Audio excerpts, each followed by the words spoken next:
مرد کل زندگیش پایش عشق و حال و دراگ و مراگ و مواد و اینجور چیزاست، از اون طرف میگه من نظر مالی ضعیفم، پول ندارم و چیزای دیگه.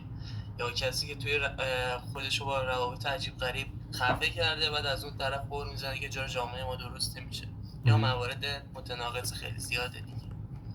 خب بریم. درسته و موافقم. خب یه وقفه پیش اومد، یه فرصتی هم مختصر برای استراحت شد. سپاسگزارم از سروران. این موضوع رو داشتیم بهش میپرداختیم که حالا اگر که من بعداً فهمیدم که مسیرم اشتباه بوده یا اون مسیر بعداً مسدود شد، چه باید کرد؟ یک، پلن‌های دیگه ای ما باید داشته باشیم. مثالی که میزدم این بود شما در کنار، مثلا تو همون مثال برنامه‌نویسی، در کنار مسیر تحصیل که میری جلو، تابستون ها هم میری یک جایی توی مغازه، یه جایی کاری هم انجام میدی. اون اولی اگه به هر دلیل نشد، این دومی هست، صفر نمیشی، هویت‌های دیگه‌ای برای خودت تعریف کردی. دو، شما اگه تو مسیر درست اصولی قدم برداری، خب حالا اصولی نکاتی داره که اینجا جزئیاتشو نمیشه باز کرد، اگه دوست داشتید یه فرصت دیگه جای دیگه اگه شد. مثلا یه چیزی که خیلی مهمه ارتباطاته. یکی از ثروت‌هایی که ما داریم کانکشن ها و ارتباطات هستن. فرض کن تو داری میری برنامه‌نویسی یاد بگیری، اما مهارت‌های ارتباطی رو داری و کانکشن های قوی برقرار می‌کنی. توی اون مسیر برنامه‌نویسی با اون همکلاسیت که باباش مثلا چرم فروش آشنا میشی، با اون همکلاسیت که کار صادرات و واردات داره انجام میده باباش یا خودش آشنا میشی، با 5 6 نفر دیگه آشنا میشی. و فرد روز اگه از اون برنامه‌نویسی تو نتیجه نگرفتی، اصلا تو مسیر دیدی که به بازار بیشتر علاقه داری، به اینکه مثلا صنایع چرمی تولید کنی، اینا همه مثاله ها، به صنایع چرمی تولید کنی علاقه داری، چون مسیر رو اصولی رفتی و تو مسیر درست قدم برداشتی، این بهت کمک میکنه که از اون کانکشن هایی که داری کمک بگیری. پس اگه فهمیدی اون مسیر غلطه، باز دوباره صفر نمیشی، چون در مجموع در مسیر درست بودی. این هم پاسخ دوم و مسیر دومی که هستش. اما پاسخ سوم دیگه پاسخ کاربردی نیستش، پاسخ فلسفیه. پاسخ سوم اینه، یه نفر میگه از کجا معلوم مسیری که من میرم درست باشه؟ من پاسخم یه چیزه، میگم قطعاً قطعیتی نیست. اما آیا گزینه بهتری داری؟ آیا پیشنهاد بهتری داری؟ الان با تحقیق، با پردازش، با کارهایی که ازت برمیومده رو انجام دادن و اولویت نوشتن، امروز به این نتیجه رسیدی که کار درست اینه که مثلا این درس رو بخونی، بری به سراغ این رشته، بری به سراغ این کار مثلا. آره ممکنه بعدا نظر تغییر کنه، اما آیا گزینه بهتری هست؟ یعنی بریم همطوری باری به هر جهت، چون ممکنه این نظر منم بعدا تغییر کنه. این هم پاسخ سوم که پاسخ فلسفیه، پاسخ کاربردی نیست، تا اول کاربردیه. و اما پاسخ چهارم هم فلسفی هم کاربردی. پاسخ چهارم اینه، مقصدی وجود نداره. مقصد همه ما و مدال افتخاری که به همه ما خواهند داد قبر هست و کفن. مدال افتخار کفن رو به تن ما خواهند کرد و مقصد قبر دور از جون بلا نسبت برای هممون هست. پس مقصدی نیست. پس چه کار باید بکنیم؟ بحث سر مسیره. تو تا الان فکر میکردی فوتبالیست شدن ارزشه، عیبی نداره، کاری به درست و غلط ندارم. توی این مسیر حرکت کردی و سعی کردی لذت ببری و سعی کردی بیاموزی و الی آخر. الان فهمیدی اصلا اون اشتباه بوده، تو باید آقای مهندس بشی، خانم مهندس بشی، هر چی. الان مسیر رو تغییر میدی. اگه هدف درست گذاشته باشی و به هدفت باور داشته باشی و با اون تکنیکایی که اینجا گفتم، چرا من اینقدر تاکید میکنم ریز میشم میگم ببین در 80 سالگی، حالا چند تا تکنیک گشم میگم بهتون، در 80 سالگی چه هویتی داری، چه جایگاهی داری و الی آخر. برای چیه؟ چون اگه تو متناسب با اون هدف بچینی، از مسیر هم لذت میبری. یعنی همون مثالی که دادم، اون روزی که اون اپل واچ رو نمیری بخری یا میفروشی و میری کلاس برنامه‌نویسی، از این که داری میری کلاس هم تا حدی لذت میبری. و این بهت کمک میکنه. پس بحث مسیر هستش. من دو تا تکنیک دیگر رو بگم، بعد این بحث رو با اینکه ناتمام و ناقص هستش اینجا رها میکنیم و دوست دارم در پایان صحبت نیم ساعتی در مورد چالش‌های جامعه و چالش‌های نسل زد به اصطلاح و مسائل روانشناسی و فلسفی به اونها بپردازیم اگر بحث و چالشی هستش. نوشتن راهکارها رو یک جنبندی میکنید. راهکارها واسه چه قضیه‌ای عزیزم؟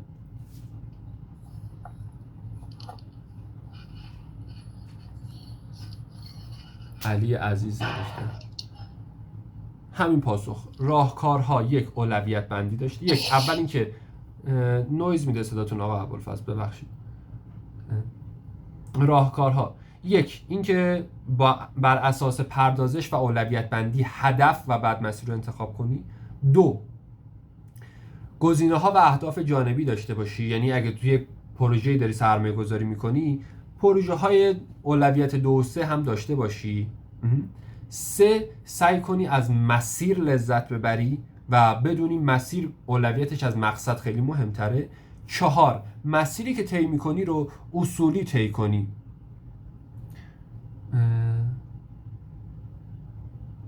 اوکی، یک چیزی سنجاق شد من خواستم چیه. مسیری که طی می‌کنی اصولی طی کنی. حالا اصول چیه؟ اصول بحثش گفتم مفصله. ارتباطاتت رو تقویت کنی، سعی کنی ذهنیت مثبت از خودت در ذهن دیگران بسازی، اکتیو باشی. مثلا همین کاری که آقا ابوالفضل داره میکنه به عنوان یه شخص اکتیو داره فعالیت میکنه. اصول یه بحث ساده دیگه از اصول عکس پروفایل. تو میتونی یه عکس پروفایل عجب و عجب تو مثلا اکانتت داشته باشی، اکانت اصلی خودت، خب، و بعد با اون بری توی گروه کلاس زبان. میتونی عکس پروفایل معمول و معقول داشته باشی. بعد تو اون آدمایی که تو اون کلاس زبان هستن، یکی یه شرکتی داره، یکی یه جایی کار میکنه، یکی یه رابطه و واسطه و ضابطه‌ای داره، یه فرد موجه شعر میکنی. جنبه موجه خودت رو اومدی نشون دادی. اینا میشه اصول حرکت. آیا این به معنی اینه که من هویت فان خودم که دوست دارم عکس ببر بذارم، عکس بنز بذارم، عکس بی ام و بذارم، اینها رو سرکوب کنم، انکار کنم، دوست دارم مثلا تتو کنم، جیغ بزنم، داد بزنم، اینا رو سرکوب کنم؟ نه، فضا قائل بشیم برای همین ها. الان من در کلاس زبان، حالا با توجه به اولویت هام، آیا اون هویت خاص خودم رو بروز بدم؟ آیا این به معنی دورویی؟ نه، میگم بهتون اون هویت خاص خودم رو بروز بدم یا نه هویت معقول خودم رو بروز بدم، اون رو قرار بدم برای رفیقام که باهاشون میرم کلاس ورزش، تو کلاس ورزش اون هویت خیلی پرشور و پرهیجانم رو بروز بدم. این میشه یکی از ویژگی‌های اصولی قدم برداشتن. یه پرانتزی هم باز کنم، آیا این به معنای دوروییه؟ خیر، این به معنای دورویی نیستش. دورویی اینه که من در یک جا برای یک فرد در یک شرایط با توجه به اینکه نیازهام تغییر کرده دو تا رو نشون بدم. یعنی مثلا امروز میخوام استخدام شم، یک چهره موجه نشون بدم و یقمو تا اینجا ببندم. فردا استخدام شدم، یک هویت دیگه‌ای داشته باشم و زیر کاسه کوزه همه چی بزنم میگه حالا که دیگه استخدام شدم.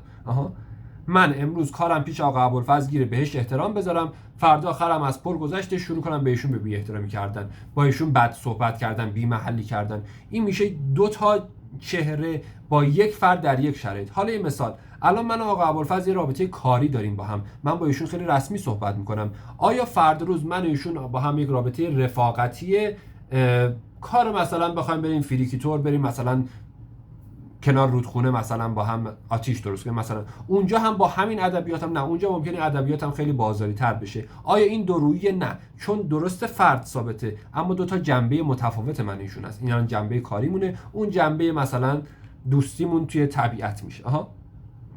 این هم از این که وقت بدون این دورویی نیستش. خب دو تا تکنیک رو من بگم و بعد بریم و به چالش‌های شما بپردازیم و بحث رو تموم کنیم. امیدوارم که در مجموع این جلسه و این گفتمان مطلوبتون بوده باشه. من خودم زیاد با توجه به این که حالا نشستای دیگه داشتم، گفتمان‌های دیگه داشتم، به خاطر نوع ماهیت این بحث که جور دیگه رو میطلبید، یعنی بحث سنگینی 6 ساعت 7 ساعت رو با مقدمه میطلبه، با گرم کردن محیط میطلبه که اون میسر نبودش و چالشی هم که من داشتم باید تو چارچوب فلسفه و روانشناختی و روانشناسی پیش میبردم. زیاد خودم با توجه به کمالگرایی که دارم مطلوبم نبود، ولی امیدوارم در مجموع پشیمون نبوده باشین از بودنتون اینجا. یا اگه آفلاین دارین گوش میدید پشیمون نبوده باشید از اینکه این فایل آفلاین دارین گوش میدین. یه لفظ کمالگرایی گفتم، این رو هم بذارید به فال نیک بگیرم. این گفتمانی که داشتم درد دل رو ازش چیزی استخراج کنم. بحث شک شد، بحث هدف شد، بحث مسیر شد و حالا یک لفظ کمالگرایی ارائه شد. دقت کنید یه لفظی هم یکی از دوستان توی این آرمان‌های خودش که دوست داشت در مثلا 80 سالگی چطور ازش یاد بشه اشاره کردن. اون درسته ها که من هر موقع بهترینی که ازم برمیومد رو انجام دادم، کوتاهی نکردم. ما قرار بهترینمون رو انجام بدیم، نه بهترین رو، بهترینی که از من برمیاد و من در مورد همون که انجام میدم کافیه برام و در همون حد مسئولم. شما الان میشینی با آموزه های الانت و توانایی الانت و درک الانت میگی من تصمیم گرفتم که برم و دانشگاه مثلا زیست شناسی بخونم، برم کامپیوتر بخونم، برم پرستاری بخونم. فردا روز میفهمی این مسیر اشتباه بوده، تو با علم الانت این کار کردی، در مقابل این مسئولی. تقصیری نداری، بیشتر از این از تو انتظار نمیره. باز برگردیم سر مثال خودمون. من الان به من 2 ساعت زمان دادن و من 2 ساعت زمان دارم و در موقعیت 2 ساعت و با این مقدمه و با این آشنایی قبلی این رو ارائه کردم. اگه به جای 2 ساعت 4 ساعت زمان داشتم خیلی بهتر میتونستم ارائه کنم. به عنوان مثال 4 ساعت از قبل 4 ساعت از بعد متفاوت میشد. اگه موضوع جور دیگه بود جور دیگه میشد. مثال دارم میگم اما آیا اینی که بود بهترین بود؟ خیر، قطعا اینی که بود بهترین نبود، اما بهترین من بود. برمیگردیم به سراغ موضوع بحث شما موظف هستی بهترین خودت رو ارائه بدی، حتی اگه خروجیش کافی نبود، حتی اگه خروجیش حتی بد شد، حتی اگه خروجیش حتی اشتباه بود. وقتی که تو تحقیقت رو کردی و حد اکثر تلاشی که میتونستی، نه حد اکثر تلاشی که ممکنه ها. حد اکثر تلاشی که ممکنه یعنی چی؟ یعنی یک ماشین تا 200 کیلومتر در ساعت هم میتونه بره مثلا، اون چیزیه که ممکنه. اما اون چیزی که تو میتونی اینه که با این ماشین 90 کیلومتر در ساعت بری، چون بیشتر از این بری ماشینت ممکنه داغ کنه یا تو نمیتونی ماشین رو کنترل کنی و به مرگ تو ممکنه ختم بشه. پس اونی که تو میتونی 90 کیلومتره، اونی که ممکنه 200 کیلومتره. آیا معقول اون حد اکثر تلاش ممکن رو بکنیم؟ خیر، چون حد اکثر تلاش ممکن توی جاده مساوی با مرگ. تصادف نه، بگو مرگ، تمام. چون تو با 200 سرعت توی جاده بری با ماشینایی که ما داریم و جاده هایی که ما داریم یعنی مرگ. تصادف و اینا نه، اینا هندیه، بگو مرگ و تمام. پس ممکنه نه، اون چیزی که تو میتونی. پس با این شرایط میری جلو. حالا اگه نتیجه بد بود ای کاش بهتر میشد، نتیجه خوب بود فبحال مراد، نتیجه بهتری هم ممکن بود ای بی نداره، اون دیگه از تو بر نمیومد. خب 2 تا تکنیک رو بگم. تکنیک بعدی، برای اینکه کشف کنین آرمان ها ارزش هاتون رو، برگردید و به گذشته و ببینید چه خاطره یادتون میاد، چه خاطره شما رو به وجد میاره، از چه کسی یاد شده یا چه خاطره خیلی قلبتون رو به هم میفشاره به قول معروف. اون خاطره، البته این دیگه پردازش بیشتری نیاز داره، اون خاطره خیلی میتونه به شما کمک کنه که هویت خودتون رو دقیق تشخیص بدید. مثلا میگید من فلانجا رفتم و فلان پلیس اومد به ما کمک کرد. اومد، ما مثلا گم شده بودیم توی یک خیابونی یا مثلا کیف مامانم دزدیده بودم، پلیس رفت دزد رو گرفت و اومد اینو تحویل داد. این خاطره که من از مراجعینم شنیدم. و بعد بررسی کردیم دیدیم همه زندگیش در این که با قدرت به یک نفر کمک کنه متجلی شده. شغلی که انتخاب کرده پلیس نشده بود ها، ولی شغلی که انتخاب کرده، از عکس پروفایلش، از ماشینی که انتخاب کرده برای خرید. پس این خاطره ها به شما کمک میکنن که بهتر خودتون رو بشناسین و مسیری رو پیش بگیرید که توش پشیمانی کمتر باشه. مسیری رو پیش بگیرید که در اون مسیر از فرایند مسیرتون هم لذت ببرید. همینجا خبر بد و اتفاق بد وجود داره. اون خبر بد اینه که ممکن هست بله اون خاطرات ناسالم باشن، ممکن هست اون خاطرات تروماتایز کرده باشن شما رو و شما اونجا تروماتایز شده باشید، ترومایی باشه واسه اصلا. بله متاسفانه همینه. یه خاطره سرشار از تروما هم در هویت شما تأثیر میذاره. خب چه باید بکنیم؟ 2 تا نکته. 1، اگر برخلاف اون خاطره بخوای عمل کنی نمیتونی، متاسفانه یه جورایی محدوده به اونی. 2، پس حالا که اینطوریه بریم به سراغ حل اون تروما، بریم به سراغ حل اون مشکل. اینجا ضرورت استفاده از روان درمانی و روانکاوی به ما نشون داده میشه. پس جنبندی یه خط بطلان نه، یک هایلایت روی کل اون نوشته‌ای که با رنگ مثلا سیاه نوشتیم، حالا با یه هایلایت زرد روش میکشیم که یک رنگ متفاوت کل اون نوشته داشته باشه. اون هم اینه، بروید و با سایکوتراپی، روان درمانی یا آزمون‌های روانشناختی قبل از این که هدف و مسیر انتخاب کنید سلامت روانتون رو چک کنید. یکی از روش‌هاش تست طرحواره هستش که اون تستش رو من رایگان براتون میذارم یادآوری بکنید و طریقه تصحیح تستش رو هم کمی بهتون میگم. یکی از تستاشه. ولی دست کنین تو جیبتون پول پیتزاست، پول پیتزا رو بدین پیش یک روانشناس خوب برین و عرضم به حضور محترمتون اونجا مسائل در بیاد. چرا؟ چون شبیه این میمونه که شما گرسنه باشی و بخوای بری خرید کنی. شاید اگه یکی دو بار این اتفاق برات پیش اومده باشه حالا دیگه با منطقت مدیریت کنی، ولی اگه اون منطق نباشه وقتی گرسنه خرید میکنی چطوریه؟ کلی خوراکی چرت و پرت که اصلا خوشمزه هم شاید نباشن به چشمت خوشمزه جلوه میکنی و میخری و غالبا غذا و خوراکی که میخری بیشتر از حد نیازته. حالا تو این مثال آسیبی نداره، ولی ببین تحت تاثیر گرسنگی حتی خریدتو تغییر میکنه.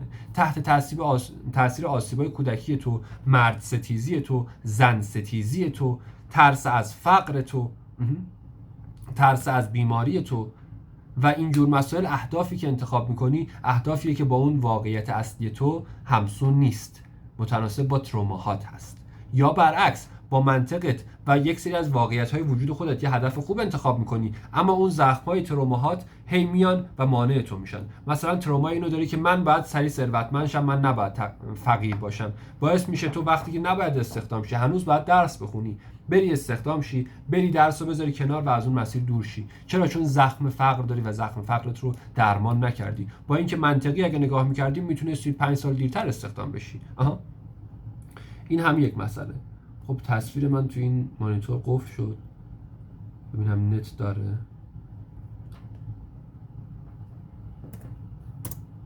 من یه پیام یک گذاشتم ببینم میاد پیامم.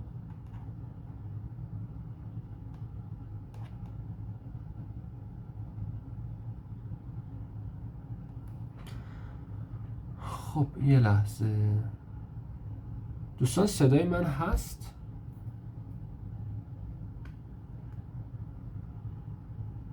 میشه به من با صدا بازخورد بدید تا قبل فصل؟ چون من چت ها رو فکر کنم ندارم.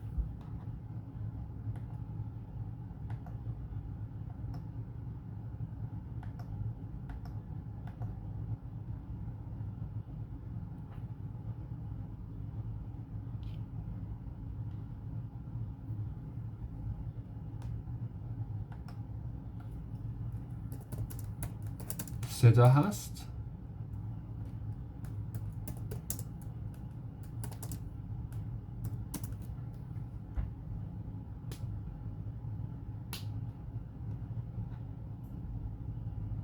خب فکر کنم این اکانت من قطع شده.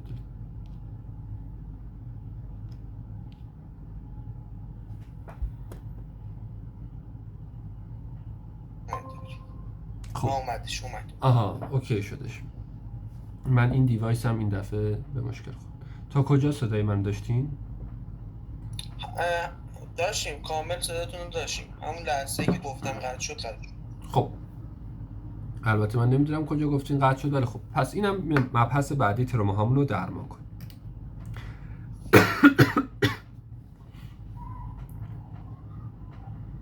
اما تکنیک آخر و بعد بریم به سراغ یه گفتمان مختصر. تکنیکی که احتمالاً بلد باشید، خیلی ساده است، چند تا نکته داره. تکنیک جدول سود و زیان که توی رویکرد درمانی CBT شناختی رفتاری خیلی کاربرد داره. بلدید؟ آقا ابوالفضل حتما بلد باشن. بله دراش چیزی خوندم و اون چه حرفای شما هم گوش دادم. البته من کلا چون خیلی جستجوگرم و چندین نفر چند شکل مختلفش رو شنیدم و یه ویدیو یوتیوبش هم دیدم. موارد مشترک زیاد داره ولی بعضی جاها اظهار نظرهای متفاوتی هم نسبت بهش هست. اوکی. عموما چون که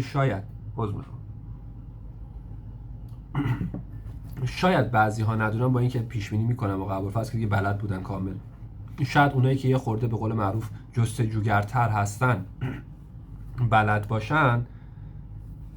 من باز هم اینو، ولی با اینکه یه عده دیگه شاید بلد نباشن، باز هم این تکنیک رو میگم. این تکنیک توی همه دوراهی‌ها پنجره من مشکل خورد.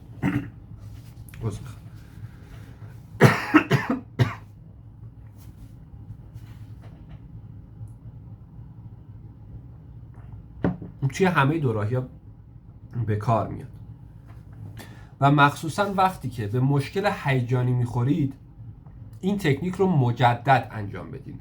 نکته روانشناختی و روانکاویش اینه، اینها شاید جدید باشه.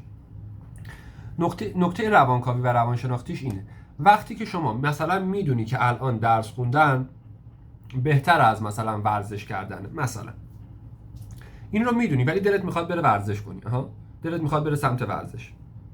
وقتی شروع میکنی مجدد مینویسیش، مجدد تکرارش میکنی. تصویر من قطع شد باز رو چه نه اومد.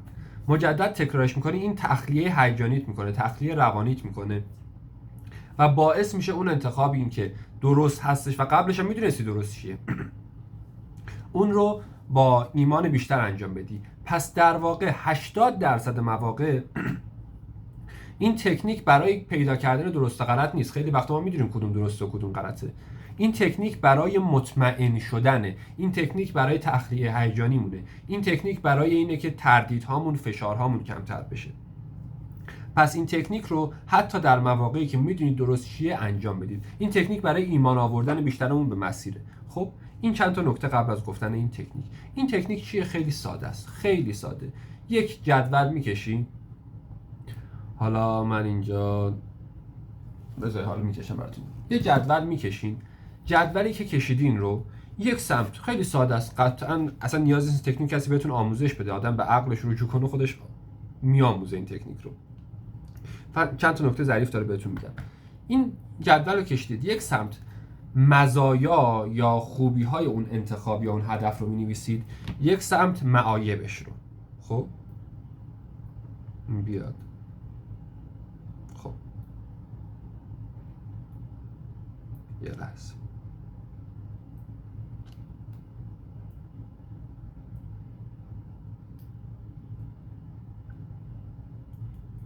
مزایا، معایب، یه جدول صلیبی طور جلو دوربین بیاد به همین سادگی. خب میکشید مزایا و معایب، شروع میکنین اول فقط نوشتن. من با این فرد تو رابطه برم یا نرم، من این جنس رو بخرم یا نخرم، مهاجرت بکنم یا نکنم و مسائل این چنین. در مورد مهاجرت هم یادم بیان یه چیزی بگم که دیگه آقا ابوالفضل مطمئن بشه که دیگه با من نباید کلا جلسه برگزار کنه. یه چیزی بگم شاید یه خورده جنجالی باشه، مختصر در مورد مهاجرت یادم بیاریم بگم. میاین مزایا رو می‌نویسین، معایب هم می‌نویسین. این کار اوله. وقتی می‌نویسین شروع می‌کنین به دیدن اونها. همین که می‌بینینشون تخلیه هیجانی میشین دوباره. خب نکته بعد، سپاس از قلبی که فرستادین آقا ابوالفضل، حس خوب داده من. نکته بعد، حالا اینش میگم بعضی جاها شاید نباشه، بعضی جاها هم شاید باشه. اون نکته ظریفش فقط همینه. بیایید به اونهایی که نوشتید از 0 تا 5 یا از 0 تا 10، 0 که طبیعتا نداریم شاید باشه، حالا از 0 تا 10 یا 0 تا 5، ولی یک چیزی ثابت واسه کل جدول باید باشه، وزن بدین. مثلا من میگم آقا اگه من دوچرخه بخرم به عنوان مثال، خیلی تناسب اندامم حفظ میشه. برای من خیلی تناسب اندام مهمه، وزن 4 از 5 رو میدم به عنوان مثال.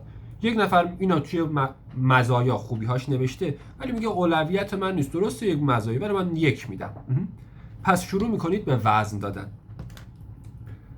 بعد که وزن دادین مزایا و معایب رو، ممکنه این سم مثلا تو مزایاش فقط 1 باشه ولی اون اونقدر سنگین باشه خیلی وزنش بیشتر بشه. وقتی نمره دادید بیاید و مزایا و معایبش رو جمع کنید، ببینید وزن کدوم ور یا حاصل جمع جبری کدوم ور بیشتر میشه. این کار یه مقدار غیر اصولی و اصولی ترش رو بهتون میگم چطوریه. پس این کار رو انجام بدید. حداقل اگه این ور مثلا 5 تا مثلا موضوع نوشتین همش نمره 1 گرفته، ولی اون ور 2 تا نوشتین ولی اون 2 تا هر کدوم نمره 4 یا 5 نوشته. این یک مسیرشه ولی دقیق نیست. روش دقیق ترش اینه شما به کل مواردی که نوشتین، مثلا 15 مورد، مثلا 7 تا خوبی نوشتین، 8 تا بدی نوشتین واسه اون انتخاب، به کلش میشه 15 مورد. به کلش وزن 100 رو میدین، یا وزن 10 رو میدین یا وزن 100 رو میدین و اون 100 رو تقسیم میکنید بین این 15 تا مورد. بعد ببینید وزن کدوم بیشتره و کدوم ور کدوم انتخاب، کدوم سمت، این که این کار رو بکنم یا نکنم، یا مثلا به انگلستان مهاجرت کنم یا مثلا به اتریش مهاجرت کنم. وزن کدوم ور بیشتر هستش اون ور رو انتخاب میکنید و میرید سمتش. این در مواقعی که خیلی قضیه حساس است، اما خیلی وقتا نه نیاز به وزندهی هستش انقدر اصولی و یا اصلا نه نیاز به وزندهی، اصلا همینطوری که مینویسید تو ذهنتون تفکیک میشه براتون. میگین واو، اصلا گاهی وقتا توی معایبش یک خط قرمزی از شما هست، یه ویژگی از شما هست، میگه این که اصلا خط قرمز من کلا قضیه کنسله. پس این میتونه بهتون کمک کنه این تکنیک که پردازش هیجانی بشید. و الا قبلش هم فکر کنم هر عقل سلیمی میدونست اگه ما خوبیاشو بنویسیم و بدیاش رو بهتر میتونیم انتخاب کنیم، ولی همیشه این کار رو بکنید. یه جمله ساده‌ای هست میگه که نوشتن مشکل نیمی از حل مشکله. مسائلتون رو کاغذ بنویسید. یعنی چی؟ یعنی اینکه من مثلا میگم مشکل من اینه که پول ندارم ماشین بخرم. خب خسته نباش، الان نوشتیم حل شد. نه، اول که بنویس رو کاغذ پول ندارم ماشین بخرم.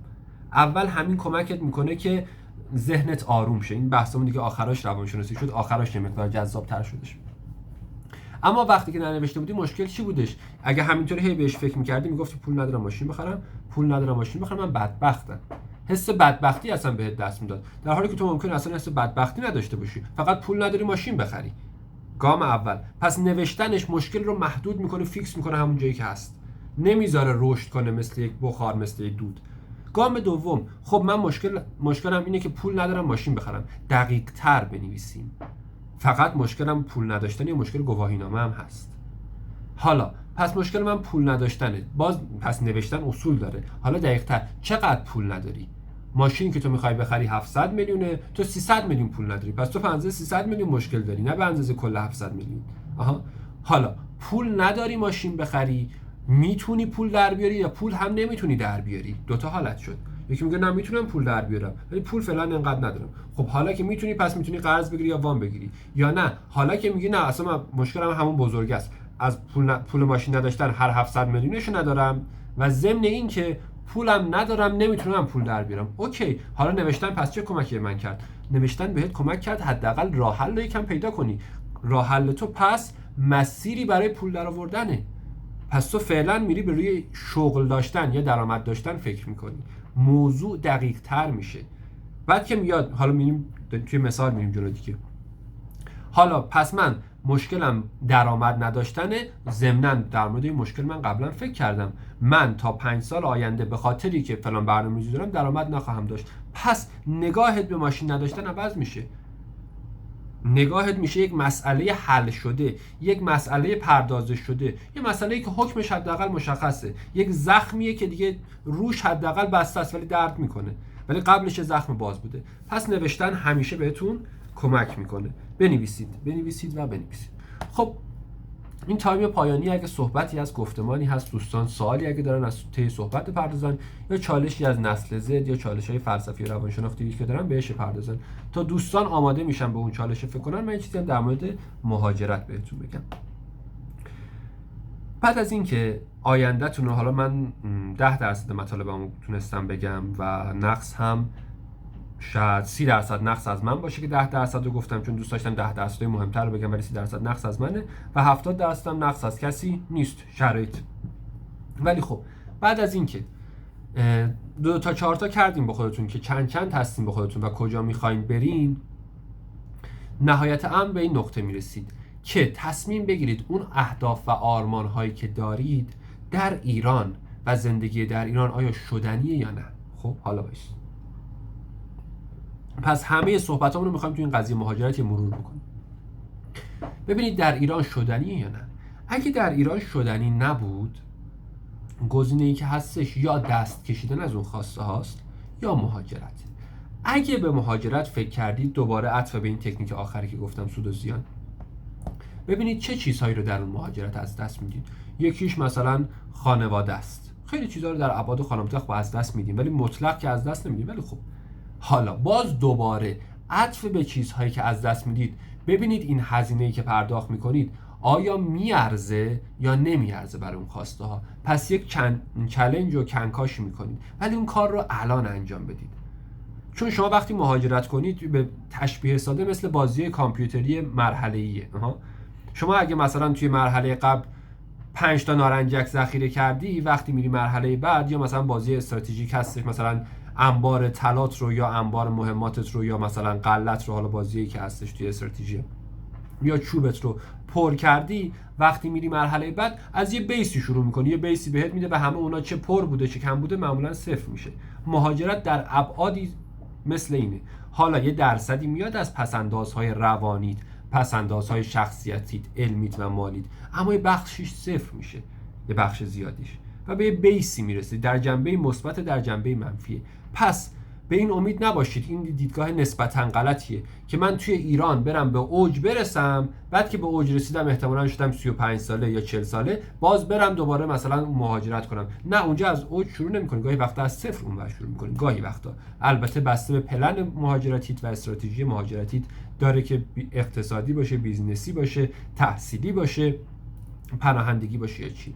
پس امروز تکلیفتون رو مشخص کنید در رابطه با مهاجرت. اینا هیچ کدوم اون جنجالیه نبود. اون جنجالیه که میخواستم بگم این بودش: آیا یک سوال وجود داره، آیا ایران درست میشه یا نه؟ گیفش هم هستش، حتما این گیف رو به هزار شکل دیدید و این جمله رو شنیدید که ایران درست میشه یا نه.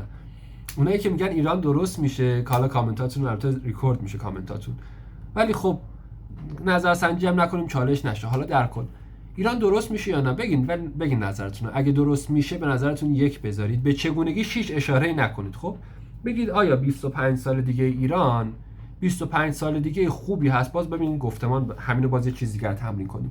گفتمان باید نوشتن اون پیرمرده که میخندید میگفت حاج آقا نظرتون راجع به آینده ایران چی؟ حالا گفتمان چه در ذهنتون، چه در مکالمه، چه در مناظره، چه در مباحثه باید دقیق باشه. درست میشه یعنی چی؟ الان درست میشه از دیدگاه من اینه که دلار بشه 2000 تومان، درست میشه از دیدگاه شما اینه که مثلا ما یک ورزشگاه خیلی خوب داشته باشیم یا فلان ماشین سوار شیم. پس درست میشه رو باید دقیق و ملموس بگیم. در همه مباحثاتتون اهدافتون باید همین باشه. اونجایی که گفتم مثلا من میخوام تلاشمو کرده باشم یا تاثیرگذار باشم، بریم به سمت ملموس شدن. درست میشه رو من این تعریف رو ازش میگم، یعنی ایران 20 سال دیگه بشه مثل آقا آینده فنلاند، نه مثل امروز فنلاند، آقا فنلاند هم پیشکش بشه مثل امروز ترکیه از نظر امنیت اقتصادی، بشه مثل امروز امارات، یه حد وسط معقولی رو بگیریم، دبی مثل امروز امارات و دبی از نظر امنیت اقتصادی، بحث پیشرفت، بهداشت، اینها. به نظرتون 20 سال دیگه ایران به این نقطه امروز امارات، 20 سال دیگه امارات هم پیشکش به امروز امارات میرسه یا نه؟ نظرتون اگه میرسه 1 بذارید، اگه نمیرسه 2 بذارید. لطفاً در مورد چگونگیش و مسائل سیاسیش هم صحبت نکنید.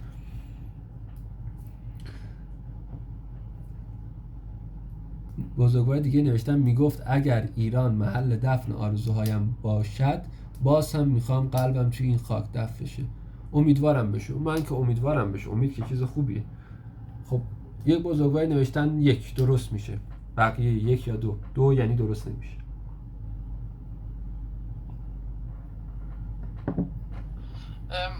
من یه ذره بخوام توضیح بدم، کلا بحث سیاست اینه که عده کثیری قراره منفعتی نگیرن و بازی بین عده محدودی بچرخه و ما چون نمیتونیم پیش بینی کنیم بحث سیاست و مواردی که پیش میاد، شاید یک روزی نفع یک کشوری به توسعه ایران باشه و برعکسش.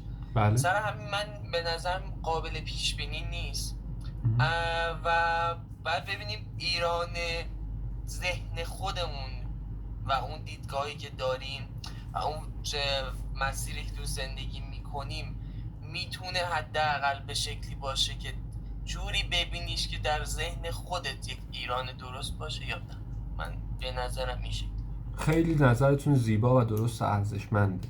آره، برای اینکه این چالش پیش نیاد من دقیقاً اومدم به تصویر کشیدم دیگه، گفتم امارات. پس این واسه حل این چالش.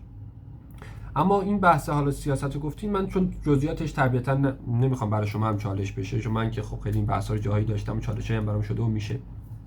اما اینجا میزبان کس دیگری هست، نمیخوام برای میزبان چالش بشه. به صدام گرفته بخشید. به جنبه‌های سیاسیش وارد نمیشم. با همه اون اما اگرهایی که هستش 3 تا گزینه، پس 3 تا گزینه‌اش می‌کنیم. 1 درست میشه در مجموع به هر طریقی 20 سال دیگه امارات. 2 درست نمیشه. 3 قابل پیش بینی نیست. یکی از این 3 تا گزینه رو برای من بذارید. توی زندگیتون باید به همین نقاط مشخص برسید. اینکه امیدوارم، نمیدانم، سخت است، پیچیده است، این دقیقاً آفتیه که شما از همون منظر آسیب خواهید دید و از همین منظر رخ نمی‌کنه تو مشکلاتتون. خب اون بزرگواری که 1 گذاشته بودن 3 شد. اوکی. بقیه چی؟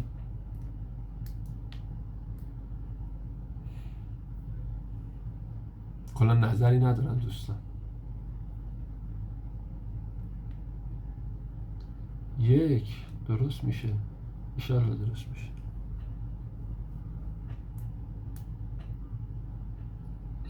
بحث داره جذاب میشه. داره جذاب میشه. خب منم نظرم بگم. من معتقدم بزرگترین، اینو هدیه هم از من داشته باشید، بزرگترین روانشناس و جامعه شناس پارسی زبان صادق هدایت. جهت اطلاع، چون بعضی فکر می‌کنن روانشناس بودن یا جامعه شناس مثلا مدرکش رو بعد داشته باشه. نه، این آقا دیپلمه ریاضی بوده. دیپلمه ریاضی بوده. پس نه اینجا بگین صادق هدایت روانشناس مسخره‌تون می‌کنه. نه، صادق هدایت دیپلمه ریاضی بود. ولی به نظر من بزرگترین روانشناس و جامعه شناس پارسی زبانه. منی هم که این نظر رو میدم، فکر نکنید از ته شهر پا شدم اومدم یا یک مدرک روانشناسی از یک دهاتی گرفتم اومدم و این نظر رو میدم از دیدگاه من اینطوری. نه، من کسی هم که سر کلاس اساتید نامبروان این کشور و پارسی زبان بودم، سر کلاس بعضی از نظریه پردازها یا شاگردان بلاواسطه، یعنی شاگرد مستقیم نظریه پرداز بودم و من کسیم که کلاس‌ها و دوره‌های روانشناسی من رو هیئت علمیه دانشگاه، اساتید دانشگاه، افرادی که دکترا 2 تا 3 تاش رو دارن، متخصص هستن، شرکت میکنن و سحر رو کیفیتش میذارن و تو مستنداتش کامل تو گروه نظراتشون هست. کسایی که با دیگر اساتید تراز اول این کشور اون کلاس رو اون دوره رو گذروندن و رضایتشون رو در مورد اون دوره نوشتن، دوره‌ای که من هم برگزار کردم است. پس احتمالاً زیاد سوادم توی روانشناسی و جامعه شناسی زیاد کم نباشه. پس اینطور نیست که جوگیری شده باشم خودم یک دونه قطره بارون رو مثلا سیل ببینم بعد بیام بگم یک نظر بدم. نه، این یک معرفه مختصری از خودم تو زمین روانشناسی. باز هم به نظر من بزرگترین جامعه شناس و روانشناس پارسی زبان تا به امروز صادق هدایت. حالا عطف به این نظر، چیزی که من متوجه شدم از نظرات این جامعه شناس بزرگ، ایشون میگه درست نمیشه. البته ایشون بیش از 50 سال پیش 60 سال پیش فوت شده. میگه خب کسی که 60 سال پیش فوت شده چطوری میخواد نظر بده مثلا در مورد ایران؟ خب میبینیم کسی که 60 سال پیش 70 سال پیش فوت شده خیلی قشنگ داره امروز رو هم پیش بینی میکنه و میگه. این خودش صحیح بر نظرشه. حالا برداشت من از نظرات ایشون اینه که ایشون میگه درست نمیشه. نکته دوم، پاسخ یک برنده جایزه نوبل هست. اقتصاددان برنده جایزه نوبل. البته برنده جایزه نوبل بودن یا اقتصاددان بودن فی نفسه وزن نداره ها، ولی جای توجه داره. نظر ایشون هم توی کانال بنیاد پریشیا گذاشتم، یکی از پست‌های اخیر هستش. ایشون هم نوشته که برای اینکه ببینید یک جامعه رو به توسعه میره یا نه، نگفته ایران درست میشه، رو به توسعه میره یا نه، ببینید مثلا مهد کودکاشون چطوریه، چقدر به خلاقیت و چنین و چنان اهمیت میدن که با معیاری که ایشون ارائه میده اون چیزی که ما میبینیم ایران آنچنان متاسفانه درست نمیشه. نظر شخصی خود من هم اینه که ایران درست، به نظر من متاسفانه نگیم درست میشه درست نمیشه، 20 سال دیگه اون چیزی که باید و شایدی که مطلوب بمونه شاید رخ نده. وارد جزئیاتش نمیشم برای میزبان چالشی پیش نیاد، ولی این نظریه دیگه. شما برید تحقیق کنین چون این تاثیر داره توی آینده مهاجرتیتون. یه چیزی گفت بحث داره جذاب میشه، میگه مستمع صاحب سخن را بر سر ذوق آورد. یکم بحث چالشی بکنم. خسته شدید یا نه؟ یه بحث جالب میخوام بگم. اگه خسته شدین شفاف لطفاً عدد 2 رو بذارین. خیلی بستگی داره سوال علی، قبول داری؟ نوشته واقعا بستگی بسیاری داره. نوشته آیا میشه آینده موفقی تو ایران داشت؟ بله که میشه، 100% میشه. راهش هم باز دوباره صادق هدایت راهش رو گفته بدون شوخی. خیلی جالب. راههای ایران چون نوازه منابع از نظر اقتصاد و موارد دیگه هنوز اون پیشرفت لازم رو نکرده تا یک قسمت ریزش هم بتونی دست بگیر تو هر حوزه و حتی یک کارمند متخصص هم بخوای باشی میشه یه حرکتی زد، چون فوق العاده ما توسعه نیافتیم و هر فردی یک قسمت بتواند به شکل خیلی خوبی کمک کند به همین توسعه میتونه موفق باشه. به نظر موافقم و شاید من هم بازی هم بستگی داره. آره منم شاید خیلی وقت این فکر رو میکردم و این فکر خب خیلی هزینه ها واسم داشت، اما وقتی میری میبینی تویی که میگی میخوام مثلا یه کارمند خوب باشم، یه فرد خوب باشم، یا هر چیزی، میبینی اولویت اون کسی که مجوز میده، سیاست گذاری میکنه چیز دیگه ای هست. شما یک دونه آره سرویس بهداشتی، آقا یک توالت، ببخشید یک توالت لفظ بازاریش بخوای بسازی، توالت عمومی، با هزینه خودت بگی من خدمتم میخوام به بشریت، چون خیلی این مردم تو این زمینه فعال هستن، خدمت من به بشریت اینه که میخوام مستراح بسازم. تو کجا؟ تو محله خودم. برو بساز. 50 نفر با پول خودت میخوای برای شهرداری توالت بسازی. از این دیگه ساده تر که نیستش که. هیچ حرکت سیاسی پشتش نیست، هیچ تکنولوژی خاصی نیست. 10 نفر رو بعد ببینی اینو راضی میگم کن. جامعه ضد داریم متاسفانه. اصلا خود ساختار مدارس و دانشگاه هم ببینید، اونی که داره تلاش میکنه برای خودش پیشرفت کنه یا خرهون بهش میگن، یا میگن این که فلانه، این مغزش فلانه، بهمانه، یا عالمه لقب میذارن که همونم بیاد توی مسیر به بی‌سرتری که هستش. و حالا این تو همه موارد صدق میکنه و چه بالا دستی چه پایین دستی این موارد رو میبینیم. جامعه ضد رشد داریم، اما تو همین جامعه ضد رشد هم به نظرم تو اون قسمت ها حتی اگر بخوای یک ایدئالی هم ایجاد کنی که بدون مواس رو گیر ندن، بازم یه حرکتی میشه زد. چون میگم کشوری که توسعه نیافته، تو هر قسمتش رو نگاه کنی رو حواس، هر قسمتش رو ببینی پر از مشکله. و یک مشکل از همون قسمت ها که یه ذره جنبه های داغانونی و اونجور چیزاش هم نداشته باشه، به شرط کرد حداقل یک سرمایه اولیه، یک زندگی خوب میشه باعث به نظر. عقیده قشنگیه، اما بذاری تفکیک قائل بشم. ما یک شرکت، یک کشور توسعه نیافته مثل مالزی، البته الان دیگه مالزی توسعه یافته در حال توسعه است، یا مثلا مالزی 20 سال پیش و 30 سال پیش داریم، مثال خیلی ساده ترش، یه کره شمالی 40 سال پیش داریم، یه کره جنوبی 40 سال پیش داریم. جفتش هم کره است، جفتش هم یه خلایی رو داره. اما آیا بعد گذشت 40 سال کره شمالی و کره جنوبی یک فرجام داشتن؟ پس این یک رد ترسناک و تلخ بر گفتمان شماست. نظر فردی شاید نگاه کرد، اینه که اجتماعی به اون شکل بخوایم بگیم نه دیگه، چون منجر به رشد ایران نمیشه. آره، از نظر اجتماعی، از نظر فردی هم یک راه حل رشدی داره. سوال دوست عزیزمون میشه موفق شد؟ بله. و راه حلش هم جالبه که همون صادق هدایت ارائه میکنه. به من بگید آیا خسته شدید یا نه؟ یک مختصر 10 دقیقه‌ای میخوام بحث دیگه رو مطرح کنم مرتبط با این. اگه خسته شدید بگذاریم، اگه خسته شدن دور رو بذارن نهایی بریم جلو. اوکی. خب هم دو بزرگواری که کامنت گذاشتم، میدونم بحثی که هست میخوام مختصر به همینم ربط داره. یک کتاب رو حتما بخونید، صوتیش هم هست، 21 درس برای قرن 21 که البته نصفش دیگه محقق شده و گذشته. ببینید بشر آینده داره میره، الان دیگه رفته دیگه، به سمت هوش مصنوعی، به سمت مهندسی ژنتیک و به سمت یک سری از استراتژی ها و سیاست های متفاوت.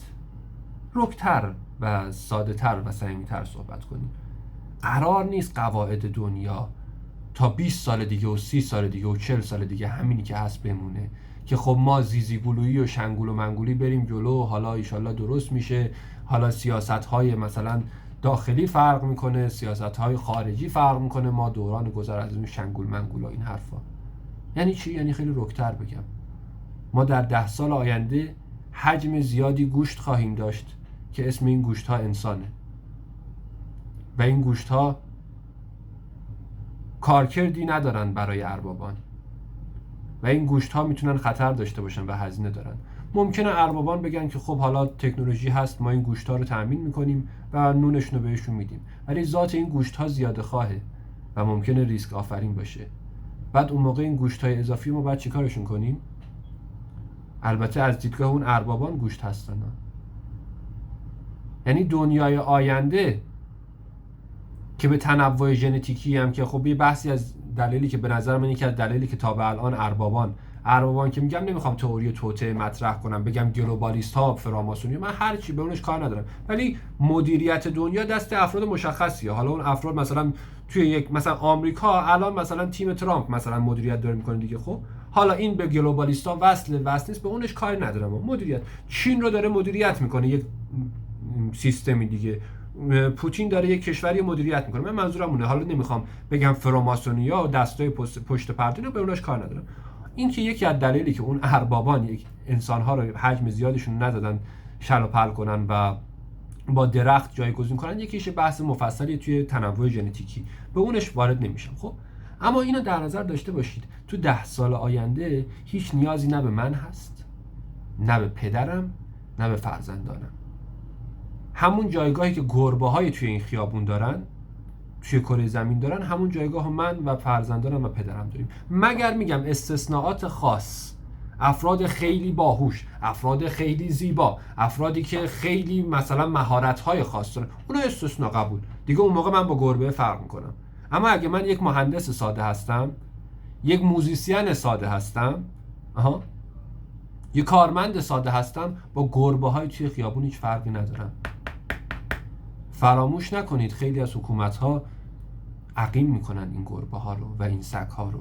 بعضیا بهشون قرص کشنده میدن، بعضیا دار میزنن به هر چی.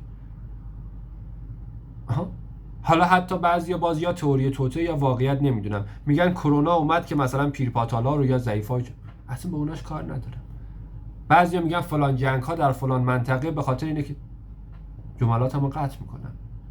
پس گوشه ذهنتون که نشستین تو دنیای زیزیگلویی و شنگولو منگولوی زیبای خودتون، در بدایت جوانی برنامه‌ریزی میکنید که خب 20 سال آینده ایران درست میشه یا درست نمیشه، ایشالله اگه این بیاد یا اون بره، یا اینطوری بشه یا اونطوری بشه، اگه تحریما بره. دارین برای خودتون تو دنیای شنگول منگولیتون پردازش میکنید. دقت داشته باشید 20 سال آینده شاید حاضر بشن گوشت‌های آمریکایی رو، اونهایی که خودشون اون تکنولوژی و فرآیند آوردن، گوشت‌های آمریکایی نگه دارن. اما فکر نکنم زیاد مشتاق باشن یه مشت گوشت خاورمیانه رو نگه دارن. این رو هم گوشه ذهنتون داشته باشید و توی بحث بقاتون این رو هم لحاظ کنید. و خیلی تلخه و خیلی دردناک و خیلی ترسناک و خیلی غیر انسانی. اما یادتون باشه قواعد طبیعت هیچ وقت انسانی نبوده. اومانیست یک دروغیه که بشریت برای خودش در یک سری مقیاس‌های محدود ساخته. ناتورالیست ما داریم، طبیعت داریم. طبیعت یعنی یک مریضی میاد، کاری به این نداره که من امروز قرار بیام اینجا واسه چند نفر. آقا ابوالفضل از برج 9 و 10 سال پیش من گفته، من الان مثلا تو استار رو درباسی تایم دادم بهشون، قرار بیام صحبت کنم. میگه من یه بیماری ام، یه میکروبم، یه باکتری ام، ویروسم، میام فاتحه حنجراتم میخونم. کاری نداره، برای من مطرح نیست، متوجه نیستم تو چی میگی. میاد فاتحه حنجره منو میخونه. این طبیعت. ماشین یک دفعه ترمزش میبره میزنه، این که قطع نخا شد. میگه اصلا کاری به قطع نخا غیر قطع نخا نداره، طبیعت قوانین فیزیکه. این رو هم گوشه ذهنتون داشته باشید در رابطه با درست شدن ایران. خب ایشالله که درست بشه و ایشالله وقتی که درست میشه دیر نباشه. یعنی دیگه ما یک مقدار گوشتی نباشیم تو این کشور که اگه درخت مثلا باغشنی رو بکشن جاش درخت بکنن برای دنیا مفیدتر باشه و کسی که میخواد تصمیم بگیره که این گربه رو، این باغشنی رو بخشید حواسم نبود، این باغشنی رو بکشش یا باغشنی رو عقیمش کنه، یا یک مریضی بیاد اینو بهش خدمات درمانی ارائه نده که خودش بمیره، یا یک جنگی بشه، یا هر چی، یا مثلا آب که مثلا میگه آقا ما به این منطقه آب نمیدیم، از بی آبی باغشنی بمیره و به جاش هم بیاد 5 6 تا درخت بخاره که الحق و بالانصاف واقعا بعضی از انسان‌ها جاشون اگه درخت کاشته بشه مفیدترن. خب امیدوارم قبل از اینکه به اون نقطه برسه برای شما و فرزندانتون اون کشور مقصد یا اون کشوری که درش هستید درست بشه و شما بتونید بیشتر از گربه دلیلی برای زنده بودن داشته باشید. نوشتن خیلی حقایق ترسناکی بودش. بله تازه خیلی ما مراعات کردیم اینجا. خب دقیقا آره، تازه آقا محمد شاد واقعا مراعات کردن. ایشون با ادبیات من آشنان آقا ابوالفضل. آره توی وایساشون که دیگه راحت صحبت میکنن اونجا یه ذره اوضاع خیلی خیلی خیلی دارک‌تر میشه. خب به خصوص درباره اختلالات داشتید صحبت میکردیم و نمونه‌هایی که داشتید توی جلساتتون، چند تا از مثالاتون واقعا دارک بود، چیزایی که واقعا نمیشه شنید تو ایران، ولی هستن دیگه. ما جامعه ایم و تو هر جامعه افراد متفاوتی هستن و هستن. در مورد آینده ایران صحبت شد، از اختلالات هم گفتید، اینم به تتمه بحث اضافه کنیم. سطح سلامت روان جامعه خیلی داره رو به جنبه منفی میره و دقت داشته باشید سلامت روان مثل اتومبیلامون نیست بگیم آقا از فردا ما تویوتا وارد میکنیم همه این درب و داغونه هم اسقاط میکنیم. نه اونطور نیست. و این نسلی که هست که من و شما بخشیش باشیم، فرزندان من و شما، خواهر برادر کوچکتر من و شما بخشیش باشه، اینها دارن دائما ابیوز میشن. ابیوز فقط ابیوز جنسی نیست، ابیوزهای مختلف میشن، آسیب میبینن و این فردا میشه اون کسی که باز دوباره توی جامعه همرده من و شما فعالیت میتونه بکنه و سلامت روان جامعه که بهبودش کار ساده و یک روزه و دو روزه نیستش، بسیار داره به جنبه منفی میره. دلایل مختلفی داره. یکیش آموزه های فرهنگی غلطه، یکیش اصلا آموزه فرهنگی نیست، فشار اقتصادیه. اضطراب تروماتایز میکنه. شما وقتی که دلار توی 3 ماه میشه از 50,000 تومان 100,000 تومان، یعنی توان اقتصادی تو از کم به کمتر، از صفر به منفی میرسه. اصلا بحث سیاسی هم نمیخوام بکنم، اصلا مقصر آمریکای ملعون، کاری به اونش ندارم. وقتی این اتفاق میفته، تو اون پدر خونه انگار، الان مثال میگم، شما فرض کن بابای خونه یه 200 میلیون پول تو جیبش داره، میخواد مثلا بیاره خونه هرچی، 200 میلیونشو میدزدن. وقتی میاد خونه خوشحاله؟ نه، ناراحته، عصبیه. و وقتی عصبیه با همسرش خوب رفتار میکنه، نهایتش تو خودش میریزه. خب این استرابو به همسرش هم میده، به بچه‌ش هم میده. بچه‌ش کیه؟ منم، شمایی دیگه، برادر شماست دیگه. ما که مثلا بعد جلسه که نمیریم مریخ باز فردا بیه، ما داریم تو این جامعه زندگی میکنیم. پس این آماجی از تروماها توی چرخه منفی میفته. تازه این بعد پدره میاد عصبیه، با خانومش بد رفتاری میکنه، آمار خیانت میره بالا، تو سر بچهش میزنه، آمار اعتیاد میره بالا. سادهش دارم میکنم. پس اصلا فارغ از فرآیند اقتصادی مملکت که درست میشه یا نه، فرآیند روانی و سلامت روان جامعه داره به سمت‌های تلخ و خطرناکی میره. اینجا بخوایم نگاه کنیم، همین بحث بورس، همین 2-3 روز پیش یهو میاد 20 تومن 30 تومن میاد به این کلی فشار.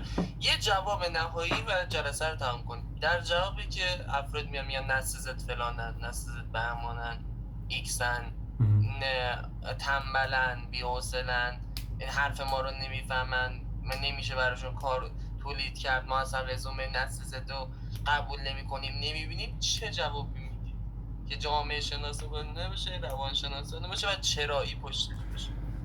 این جواب رو من بدم. توی جوابم شاید ارجاعی باشه به یک جلسه دیگه که دوست ندارم اتفاق بیفته به علت محدودیت زمانم دیگه، خود شما در جریان هستی، ولی مختصر میگم. ولی چون مسئله مهمیه، اگه خواستی بعداً بگو مفصل‌تر بشه پرسیم. کاملا 100% ضبط بشه که داخل گروه هم گذاشته بشه به صورت اختصاصی، خیلی خوب میشه. امیدوارم بشه. حالا اینجا بگیم اونجا بعداً 100% مخالفم. نمیگم 80%، 100% مخالفم. چند تا دلیل داره، مختصر بخوام بهتون بگم. ببین، مثلا میگن نسل زد سطح تمرکزشون پایین‌تره. همین مثال رو با هم در نظر بگیریم. این درست یا غلط؟ به نظر من درست. میگه خب تو که باخشنی گفتی 100% گفتی مخالفی، بعد این میگی درست، حداقل بکنیش 99%. دقت کن. مسئله هست به نام موبایل، مسئله هست به نام اینستاگرام، مسئله هست به نام تلگرام. بریم همین یه خورده مختصر سریع با سرعت کلام من ببرم بالا بررسی کنیم.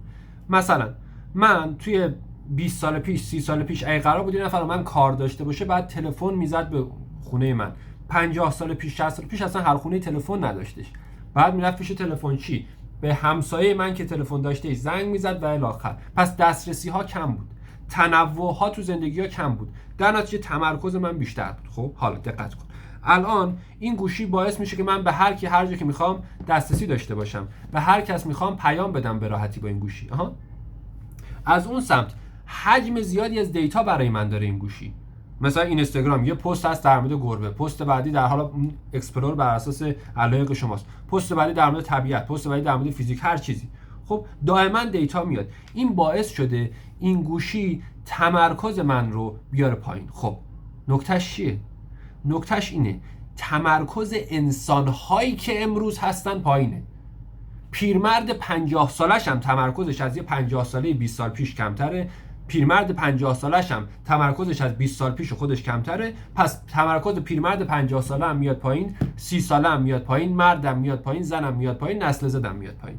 پس اگه تمرکز پایین‌تره، مربوط به نسل زد نیست، مربوط به چالش‌های محیطیه که در مجموع اتفاقا چیز خوبیه این پایین بودن تمرکز. این یه مسئله. یه چالش دیگه ای که من این مسئله که گفتید تخصصی روش کار کردم و کار میکنم، ضمن این که خودم یه جامعه شناس، مدرک دانشگاهی جامعه شناسی ندارم، اینو بگم چون بعضیا مهمه واسهشون مدرک دانشگاهی. من لیسانسم مهندسی طراحی صنعتیه، فوق لیسانسم روانشناسیه. این دو تا مدرک دانشگاهی که من دارم اینه، تمام. خب پس این که میگیم فیلسوف، این که میگیم جامعه شناس، مدرک دانشگاهیشو ندارم، اونا که خیلی مدرک واسهشون مهمه. خب حالا من خودم یک جامعه شناس، ولی میدونم خیلی از تراز اولا و اساتید هم منو به عنوان جامعه شناس میدونن. حالا به عنوان جامعه شناس صرفا نظر نمیدم، چون شرکت هم دارم، کارآفرینم هستم، با این نسل در ارتباط هستم، با همین دغدغه جذب. این که ما میگیم این نسل زد به اصطلاح تعهد کاری ندارن، این هم یک افتراء بی‌انصافانه به این نسل هستش، چه در مقیاس داخلی چه در مقیاس خارجی، چون این مسئله هم داخلیش هست هم خارجیش. اینم یک افتراست، اینم یک جنایت و یک خیانت و یک ظلم به اینهاست. چرا؟ چون چالشاشو میتونیم بررسی کنیم. این حالا باشه طلب ما در اون وایس که چرا من معتقد نیستم که ما مجاز هستیم بگیم نسل زد تعهد کاری نداره. این که تعهد کاری کم شده ربط به نسل زد بودنش نداره. من چیزی رو میتونم به توی نسل زد نسبت بدم که یا در دی ان ایت باشه یا در ذات نسلت باشه. مثلا من اینو معتقد هستم که نسل زد یا باز همینم باز خودم ردش میکنم، جامعه امروز داره میره به سمت فراجنسیتی بودن، نگاه فراجنسیتی داشتن که در نسل زد بیشتره، چون اون کسی که از دهه مثلا 50 میاد، دهه 40 میاد، دهه 60 میاد یا اوایل 70 میاد، اون باورهای جنسیش و ساختارهای جنسیش و اسکیماهای جنسیش شکل گرفته. چون شکل گرفته زیاد تحت تاثیر محیط نیست یا کمتر تحت تاثیر محیطه. اون نسل زدیه الان داره شکل میگیره، تحت تاثیر محیط شکل میگیره، جنبه مثبتش هم هستش و جامعه رفته به سمت فراجنسیتی بودن. فراجنسیتی بودن آقا یعنی جنسیت جای خودش، من فراتر از جنسیت بیاندیشم، منکر نمیشه جنسیت رو. حالا پس آیا میتونیم بگیم نسل زد فراجنسیتی شده؟ نه، نسل زد نه، جامعه فراجنسیتی شده. نسل زد هم مثل بقیه نسل‌ها تحت تاثیر دیدگاه‌های جنسیتی جامعه است. این از این. خب پس یه بخش مهمیش هم که بحث تعهد کاری هستش، اونو من بازش کنم براتون. می‌بینید این که تعهد کاری در کل در جامعه کم شده و در نسل زد هم کم شده به خاطر چالشایی که هست. مثلا میگم انگیزه کاری نیست. تو انگیزه کاری در سیستمت کم شده که این نسل زدیه انگیزه کاری نداره که بعد بخواد تعهد کاری داشته باشه. این انگیزه کاری واسه دهه 50 هم از بین بری، اونم همین صفت پیدا میکنه. وقتی که طرف یه جنبه دیگهش، طرف میگه آقا من الان بیام مثلا کار کنم 2 سال کار کنم که بتونم با پول کار کردن 2 سالم یه آیفون تازه بخرم. خب این چه اون تعهد کاری، انگیزه کاری، جنبه‌های مختلف اصلا برای چی کار کنه؟ در حالی که اون دهه 50 وقتی که میرفته سر کار، وقتی که سن این نسل زدیه بوده، وقتی میرفته سر کار با 6 ماه کارش به 1001 چیز میتونسته برسه. با 6 ماه کارش به 1001 مفهوم میتونسته برسه. ضمن اینکه مفاهیم زندگی اونم محدودتر بوده، یک مجله زن روز بوده، چنین بوده، کل مفاهیم زندگیش بوده. تو میای به این نسل زدیه تو این 100 تا مفهوم زندگی رو نشون میدی. 1000 تا پیج مزخرف هستش که 1001 آرزو رو تلقین نمیکنه، کار دیگه میکنه که من نمیتونم بگم اینجا تریبون آقا ابوالفضله. 1001 آرزو رو به این فرد اعمال میکنه. بعد فاصله بین این آرزو هم میگه من الان برم اینجا کار کنم برای حقوق ماهی 15 میلیون که اونم 7 میلیونش هزینه رفت و آمدمه. خب هر آدم سالمی در هر سنی و هر نسلی تعهد کاری نداره. میگه من 7 میلیون چه کار کنم؟ پس اون ریشه‌شو اونجا باید پیدا کنی، نه در این نسل زدیه. نه این نسل تمرکزش از بین رفته، تعهد کاری نداره، چنین شده چنان شده. خب اگه آره دیگه شیر مرده گیر آوردی دیگه، بیا لگد بزن، اب نداره، کیلومتر هم که نمیندازه. و این حرف هم همیشه بازار داره. حتی اون نسل زدی که تو سرش داره میخوره هم از این حرف خوشش میاد. میدونی چرا؟ چون بعد میگه ببین پس من اولا که این بدبختیه، من این صفت بدی که دارین به من نسبت میدین که مقصرش نسل زدیه نیستش، این صفت بدی که دارین به من نسبت میدین ببین پس در بقیه نسل زدیه هم هست. پس اولا به این دلیل استقبال میکنه. دوم ما از این که یک نفر به عنوان یه بدبخت توصیف میکنه متاسفانه در مقیاس اجتماعی خوشمون میاد. پس متاسفانه نسل زدیه یه جور به این مسئله دامن میزنه، اون نسل غیر زدیه یه جور دامن میزنه، تو سر این میزنه و کلا مسیر به سمت اشتباهی میره. پس برمیگردم به سراغ پاسخ سوال شما خیلی کوتاه. خیر من 100% مخالف هستم. حتی یه جنبه دیگه داره، حتی با نسل بندی کردن و تفکیک کردن نسل هم مخالفم که اون بحثش سر جای خودش بمانه. سوال دیگه اگه هست در خدمتم. نه ممنونم ازتون، متشکرم، واقعا خوب، واقعا مباحث مختلف بررسی کردیم و منم تا حالا همچین تجربه‌ای نداشتم. توی شرایط عجیب غریبی هم هستم از نظر روحی، ولی این جلسات عجیبی شد که خیلی عجیب شروع شد عجیب تموم شد. خدا رو شکر مطالبش خدا رو شکر خوب بود و کلی استفاده کردم و کلی کمک کرد به این شرایطی که در حال حاضر توش هستم. ممنونم ازت. قربان متشکرم. شما. و آره ممنونم. بزرگواری نوشتم خیلی عمیق، عجیب و خیلی عالی. آره ممنون. بعد بزرگوار دیگه نوشتن آقای باخشن ما خیلی ناامیدتر شدیم. خب اینطور از چه جهت ناامید شدید؟ بگن نظرشونو بعد جلسه رو تموم کنیم کم کم. آره من دیگه میخوایم یه خدافظی معمول کنید که من وایس جلسه رو قطع کنم. باشه من یک کامنت خانم ملیکا هم بخونم، بیادبی نباشه کامنتشون نخوندم. نوشتن خودتون با توجه به اینها قصد مهاجرت دارید. من مهاجرت رو برای بقای نسل خودم ضروری میدونم و کثیف و خائنانه میدونم که توی یک اسم کشور نمیم سیاسی نشه، کثیف و خائنانه میدونم که در خاورمیانه انسانی رو به این دنیا بیارم.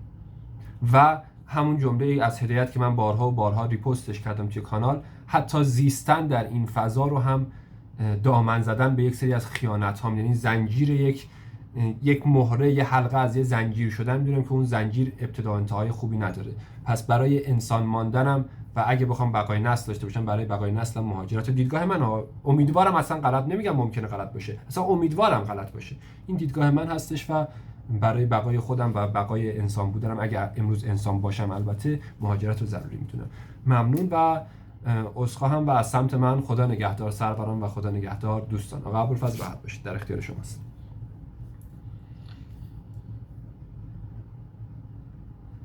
بسیار عالی، من ممنونم. حالا ویدیو هم امیدوارم خوبه.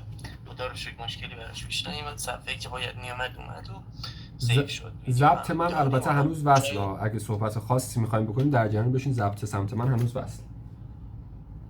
نه مشکلی نداره. می‌خوایم من جلسه دیگه تموم کنیم. تموم شد. داره تموم. آره. سپاس از سروران و بدرود. سپاس از شما آقا ابوالفضل. قربان شما، ممنونم از مشارکت. ممنون، متشکرم. پس منم برم فعلا کار مقدماتی و اینجور چیزا شو و کلا وایس ایناشم که میکنم و دیگه اوکی بزنیم ببینیم چی میشه. اگر بشه دیگه در ادامه کاره خودتون گفتین که همه چیز دست خودتونه، ما هم کاری نداریم دیگه. آره حالا شما صرفا داریمش. عالی، خیلی عالی، خوشحال شدم. بهترینا رو آرزو میکنم. ممنون از دغدغه‌مندیتون. بدرود، خدا نگهدار. خب این ضبط رو هم قطع کنم. خب دوستان، این ضبط پایانی خود من هستش. از طریق این سرور تو 3 تا ویدیو ضبط شد و یک سرور صوتی هم ضبط کردش. الان ساعت 19:13 است و امروز هم 26/1/2584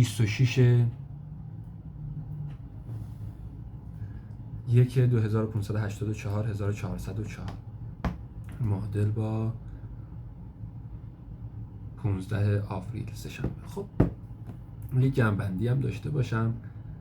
خودم این اصلا گفتم همین یکم تحلیل کنم. این گفتمانی که الان آخرین صحبت دارم فقط توی اون ویدیوهایی که اسکرین ریکورد بود ضبط نشد، توی وایس اصلی و ویدیوهایی که خودم ضبط میکنم ضبط شد.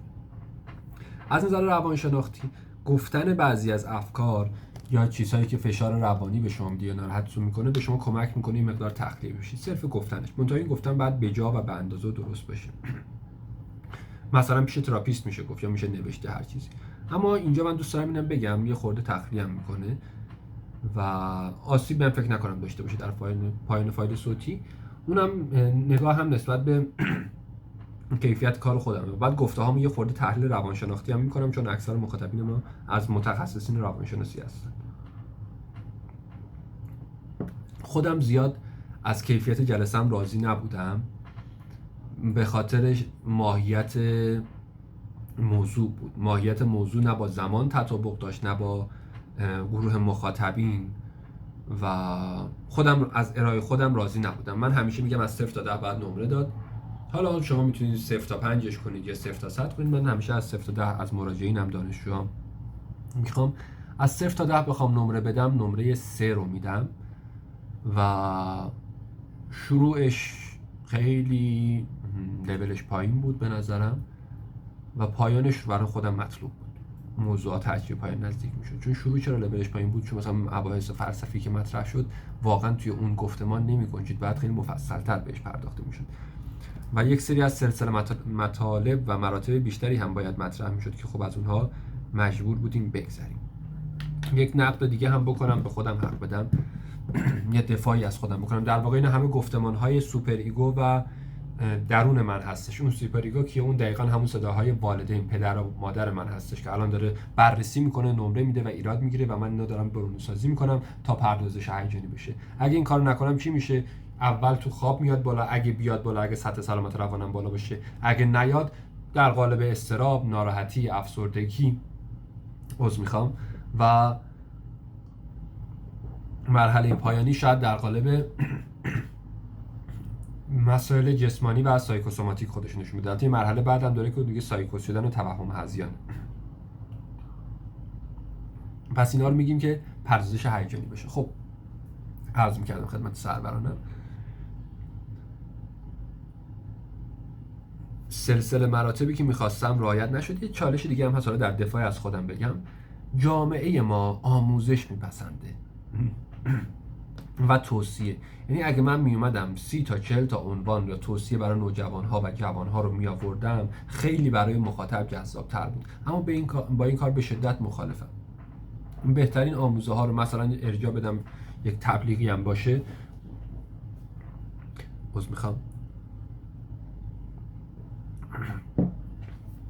چون من ابایی ندارم از کسی که سزاوارش هستش تو تریبونم تبلیغ کنم. مثلا از دکتر هولاکویی آموزه هایی داره مفصل توی سمینارهای مختلف، سمینارهای مثلا ایف آر یانگ اگر جوان بودم یا رمز و راز موفقیت به اینها، بسیار عالی توصیه هایی رو میگه. کتاب هایی هستن 100 نکته چنین الاخر. اینها همه این آموزه ها رو داره. یا شما از چت جی پی تی میتونی خیلی راحت‌تر کمک بگیری. پس معتقدم باید بحث رو و جامعه رو به سمت موضوعات دیگه و دیدگاه‌های دیگه و مسیرهای دیگه برد، اگرچه که اون جذاب‌تره. پس اگه می‌خواستم نگاه بازاریابی داشته باشم و مخاطب پسندانه، میتونستم به اون سمت برم، همچین عناوینی انتخاب کنم و اونها رو بهش بپردازم و تدریس کنم به اصطلاح و خیلی جذاب‌تر میشد. حتی برای خود شما که داری این قسمت از صحبت رو میشنوی شروع کنم به تدریس کردن. ولی معتقدم این زیاد خوب نیستش و چیز دیگه رو میطلبه. همون جمله ساده آقای پروفسور حسابی که به همون بحث ساختن کشور هم مرتبطه، میگفتش که جهان سوم جایی که اگه بخوای کشورت رو بسازی خونت رو مجبوری ویران کنی و اگه بخوای خونت رو بسازی ملزم این هستش که کشورت رو ویران کنی. خب اینم همینه. من اگه بخوام گفتمانم رو بسازم و آباد کنم، بعد مسیری رو برم که مسیر مورد نیاز نیست، مسیر لو لولیه. و اگه بخوام به اون آرمان ها بپردازم، باید خب از مسیر برم که شاید زیاد پذیرفته شده و آشنا نباشه. اینم یه بخش دفاع از خودم که میخوام بگم برای دفاع از خودم پیش وجدان خودم که حالا این گفتمان اصلا به این وجدان من، کسی اینجا از منو مؤاخذه نکرده، که میتونستم و بلد بودم مسیر جذاب‌تری پیش بگیرم. کما اینکه مخاطبین من قبلا تو فایل‌های صوتی دیگه، توی تدریس‌های دیگه، تو کلاس‌های دیگه اون روی دیگه تدریسی من رو در جایی که اقتضاش تدریس هستش دیدن. ولی عقیدم اینه که این نیاز هست و بعد این ترویج داده بشه و این بیشتر بشه. اول جامعه و مخاطب آشنا نیست، اول ارتباط نمیگیره، ولی باید شروع شه که به اون سمت بره، نه اینکه با همون عادتی که کرده و واسش مطلوبه بخوایم با همون سیستم سنتی کار رو پیش ببریم. سپاس از همراهیتون، دوستتون دارم و امیدوارم که این فایل صوتی و تصویری براتون مفید بوده باشه و بهترین رو براتون رسون میکنم. ساعت 19:19 15 آوریل و 3 ساعت و 2 دقیقه شد این فایلمون در مجموع.